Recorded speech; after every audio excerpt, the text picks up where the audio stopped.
পর্যন্ত এডিট করে আপলোড করছি দার্জিলিংয়ের লাস্ট ব্লগ। পুজোর আগে এটা আপলোড করতেই হবে, কারণ এতে আপনাদের বেশ কিছু প্রয়োজনীয় তথ্য দেওয়া আছে। প্রথমেই জানিয়ে রাখি যে এবছর বৃষ্টি যেহেতু একটু বেশি, সেজন্য দার্জিলিংয়ে হয়তো বা বৃষ্টি আপনারা পেতে পারেন, সেজন্য সঙ্গে অবশ্যই একটা ছাতা রাখবেন। এই মুহূর্তে আমরা রয়েছি পশুপতি নগরে, আর এটা কিন্তু ইন্ডো নেপাল বর্ডার। এখানে যাওয়ার জন্য আপনাদের অবশ্যই একটা আইডি প্রুফ ক্যারি করতে হবে। আমরা এখানে ভেজ লাঞ্চ থালি নিয়ে নিয়েছিলাম, 150 টাকা দাম। দেখতেই পাচ্ছেন কাঁসার থালাবাটি গ্লাসে দিয়েছে। ওই ঠান্ডার মধ্যে গরম গরম এই ডাল ভাত খুব বেশি খারাপ লাগছিল না, ভালোই লাগছিল। আর সেখানেও সেদিন আমরা যেদিন গিয়েছিলাম বেশ বৃষ্টি ছিল, খুব বেশি ঘোরাফেরা করা যায়নি। আর সত্যি কথা বলতে এখানের মার্কেটের দামও কিন্তু বেশ অনেকটাই বেশি। তাও যারা শপিং করতে ভালোবাসেন তারা সেখান থেকে বিভিন্ন ধরনের ফরেন গুডস নিয়ে নিতেই পারেন। মিরিক হয়ে যে রাস্তা দিয়ে আমরা নিচে নামছি শিলিগুড়ির দিকে, এখানে বেশ কয়েকটা ভিউ পয়েন্ট রয়েছে এবং এটা প্যাকেজের মধ্যেই থাকে, সেজন্য আপনারা নেবে এই সমস্ত ভিউ পয়েন্টে দাঁড়িয়ে কিছুটা সময় এনজয় করতেই পারেন। যেহেতু সেদিন প্রচুর বৃষ্টি হচ্ছিল, আমরা কিন্তু আর কোথাও দাঁড়াতে পারিনি। আমরা সোজা পৌঁছে গিয়েছি মিরিকে। দেখতেই পাচ্ছেন কিছুক্ষণ আগে বৃষ্টি হয়ে গেছে, কিন্তু এখন একেবারে পরিষ্কার আকাশ। সেজন্য মিরিকে আমরা বেশ কিছুক্ষণ থাকতে পেরেছি। মেয়ের জেদ করছিল, আর সেজন্য ঘোড়ার পিঠেও মেয়েকে চড়িয়ে দিয়েছি। যাই হোক, কিছুটা সময় তো সেখানে কাটিয়ে আমরা একেবারে নিচের দিকে মানে শিলিগুড়িতে পৌঁছে গেলাম। কিন্তু না, এখানেই ব্লগটা শেষ হচ্ছে না, কারণ আমরা ওয়ান নাইট শিলিগুড়িতে থেকেছি এবং নেক্সট ডে আমরা পৌঁছে গিয়েছিলাম ডুয়ার্সে। তবে ডুয়ার্সে এবার একটু ঘোরাফেরা করেই গিয়েছি, লাভা লোলেগাঁও হয়ে ডুয়ার্সে গিয়েছি।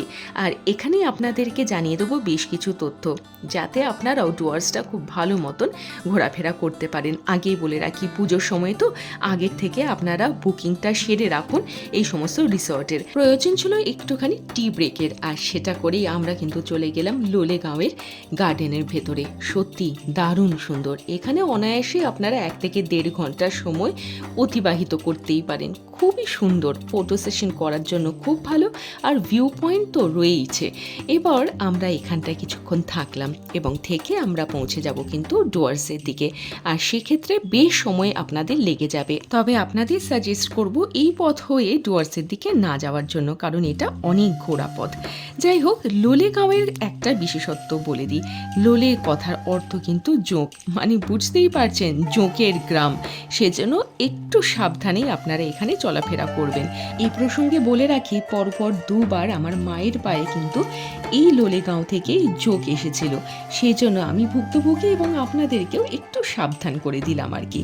আর আপনারা এই গার্ডেনটা একটু ভালো করে দেখে রাখুন, কারণ যদি আপনারা সিকিমে যান এই বছর, আপনাদের হয়তোবা এই লাভা লোলেগাঁও হয়েই যেতে হবে, কারণ পাহাড়ি বৃষ্টি মানে ল্যান্ডস্লাইডের একটা সমস্যা রয়েছে। আর বুঝতেই পারছেন, ল্যান্ডস্লাইড হলে বেশ অনেকগুলো রাস্তা বন্ধ হয়ে যায়।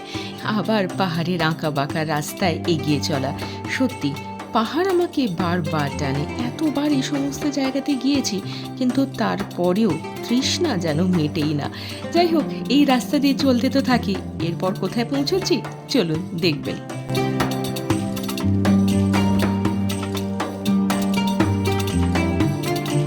এবার মনে হচ্ছে লাঞ্চ ব্রেকটা নিতেই হবে। আর লাঞ্চ ব্রেক মানে এই সমস্ত জায়গায় সেভাবে ভাত ডাল তো পাওয়া যাবে না, সেজন্য আমরা নুডলস দিয়েই লাঞ্চটা সেরে নিলাম।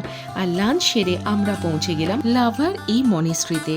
এই মনিস্ট্রিতে পৌঁছেই যেন একটা পজিটিভ ভাইব সেই গেটে ঢোকার সময় থেকেই পাচ্ছিলাম।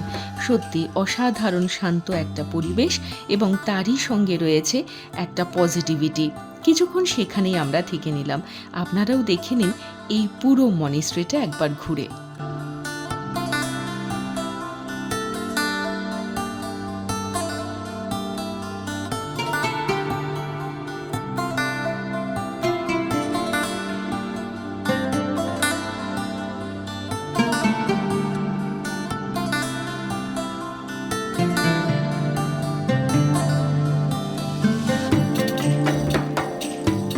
এখন 3:30 থেকে 4টে বাজে, আর এই সময় দেখতে পাচ্ছিলাম যেন কুয়াশার চাদর ধীরে ধীরে পুরো মনিস্ট্রিটাকে ঘিরে দিচ্ছে।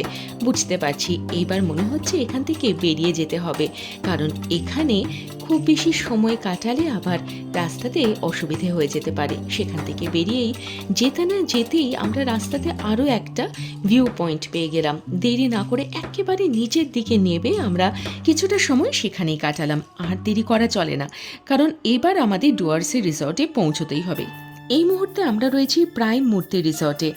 এখানের রুম ট্যারিফ 2800 প্লাস জিএসটি। আরও একবার জানিয়ে দিচ্ছি, পুজোর বুকিং কিন্তু আপনারা আগে ভাগেই সেরে নেবেন। এখানে কিন্তু রুমের যে মেনটেনেন্স সেটা আমার মনে হলো আর একটু বেশি হওয়া দরকার ছিল। আর এরই সঙ্গে সুইমিং পুলও দেখলাম একেবারেই মেনটেন করা নেই। যাই হোক, কিছুটা সময় তো এখানে আমরা কাটাতেই পারি, কারণ এই রিসর্টটা ছিল বেশ বড়। এখানে এসে জানতে পারলাম যে আর জঙ্গল সাফারির বুকিং নেওয়া হবে না, কারণ আমরা এখানে পৌঁছেছিলাম প্রায় 9:30 নাগাদ, আর জঙ্গল সাফারির বুকিং ততক্ষণে শেষ হয়ে গেছে। 3500 ওনারা বলেছিলেন। তবে আমরা ওনাদের কথা না শুনে পরের দিন সকাল সকাল বেরিয়ে পড়েছিলাম একেবারে যেখান থেকে জঙ্গল সাফারির জন্য জিপগুলো ছাড়ে সেখানে।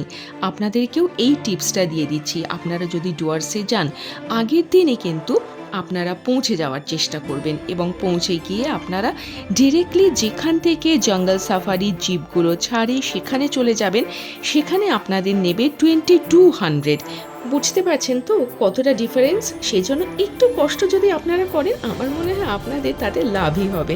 বুঝতে পারলাম এই রিসর্টের স্টাফেদের সংখ্যাও বেশ কম ছিল, সেজন্য ডিনার টেবিলে আমাদের অর্ডার করে প্রায় 1 ঘন্টার মতন অপেক্ষা করতে হয়েছিল। আর এই ছিল সুইমিং পুল এরিয়া। বুঝতেই তো পারছেন বেশ ফাঁকা এরিয়া এবং মেনটেন এখন অবধি সেরকমভাবে করার নেই। আর আপনারা ডিনার টেবিলে যেই সমস্ত দই বা মিষ্টি দেখছেন না, সেটা কিন্তু আমরা এই রিসর্টের থেকে নিইনি। পথেই পড়বে ডুয়ার্সে বেশ ছোট ছোট এরকম দই বা মিষ্টির দোকান, সেখান থেকে আপনারা এই ধরনের খাবারগুলো নিয়ে নিতেই পারেন। আর এরপর আমরা সকাল সকাল বেরিয়ে গেলাম। এখানে কিন্তু ব্রেকফাস্ট কমপ্লিমেন্টারি নয়, সেজন্য আপনারা বুকিং করার সময়ই ওনাদেরকে মেনশন করে দেবেন ব্রেকফাস্টের কথা। চলুন এবার আপনাদেরকে রিসর্টটা একবার ঘুরিয়ে দেখিয়ে দিই।